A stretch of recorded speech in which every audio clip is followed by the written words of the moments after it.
Frequently asked questions. How is Instagram different than other visual discovery platforms?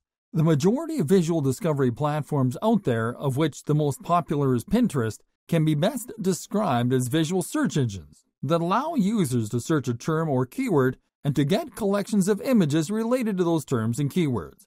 Instagram, on the other hand, is aimed at creating a brand-centric experience through images and videos.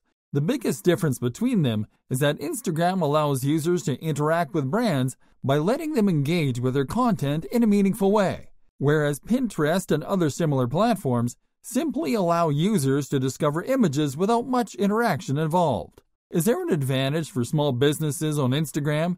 Instagram is all about storytelling, and small businesses have it easier when it comes to sharing their day-to-day activities.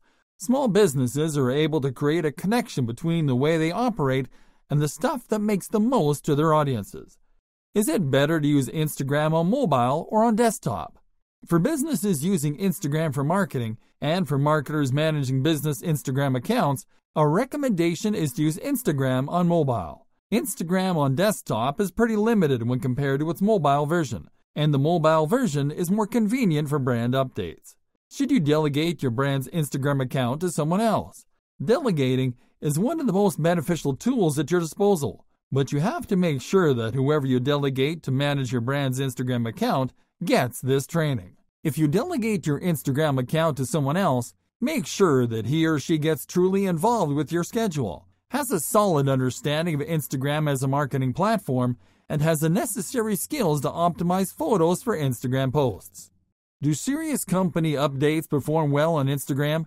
Instagram users are mostly interested in unique, uplifting, and colorful content, so serious company updates are not the norm. If your brand goes for serious, edgy stuff, then by all means be serious and edgy, but leave the corporate type stuff for platforms like LinkedIn. What's the best way to keep track of who's engaging with your brand? Deep analytics are a great resource, but you can also keep track of who you are engaging by observing engagement in real time, and to use that information to your advantage. For example, you can keep track of those users that are leaving more comments and likes on your posts, and of those that are purchasing your products. They can easily become your brand ambassadors later on. And what other more specific metrics should you track? There are certain metrics that can really help you make a difference if you use the information that they provide you with to test and optimize your account's performance. The first metric that you should track is follower growth rate, which isn't the same as the number of followers you have. Keeping an eye on your follower growth rate will allow you to see how well potential customers are responding to your content strategy and posting frequency. Engagement metrics is another important metric to keep an eye on. The total percentage of comments and likes left by followers per post will let you know what things should be changed and what things should only be optimized.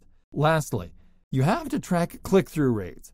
Now, click-through rates on Instagram are limited to the percentage of clicks on the link in your bio, but you have to always measure percentage variations in time, which will happen when you change your links. Should you focus your social media marketing efforts on Instagram only? It depends. If you are a one-man army, you can focus on Instagram because it will provide you with the best customer engagement rates compared to other social platforms. Please note, however, that every social media platform is different, that each has its advantages, and that not all people in your audience are Instagram users. So we recommend you to also use other social media platforms such as Twitter, which has a huge user base, to send traffic to your Instagram account. Should you repost content from your other social media platforms to Instagram? Of course. In fact, posting content from other social media platforms to your Instagram feed is one of the best ways to keep your account live and fresh. But because not all social platforms work the same, you'll have to make sure to optimize the content for Instagram before uploading it. That means creating captions shorter than 150 characters, adding from 5 to 25 industry-relevant hashtags, and editing your photos to fit your Instagram persona.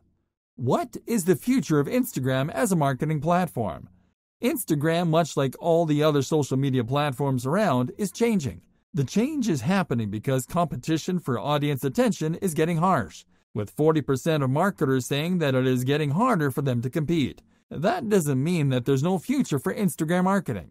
It just means that to stay ahead of the curve, you'll have to know what social media marketing trends will dominate the marketing landscape going forward. The first shift that you'll see is video being used as a powerful marketing tool that will help brands provide value, encourage action, and engage their audiences. And the second shift that you'll see, and which is taking effect now, is the use of paid advertising to compete for newsfeed real estate. Social media algorithms are being modified continuously to give priority to content published by people in a user's network, which is forcing brands to pay to get their posts on people's feeds.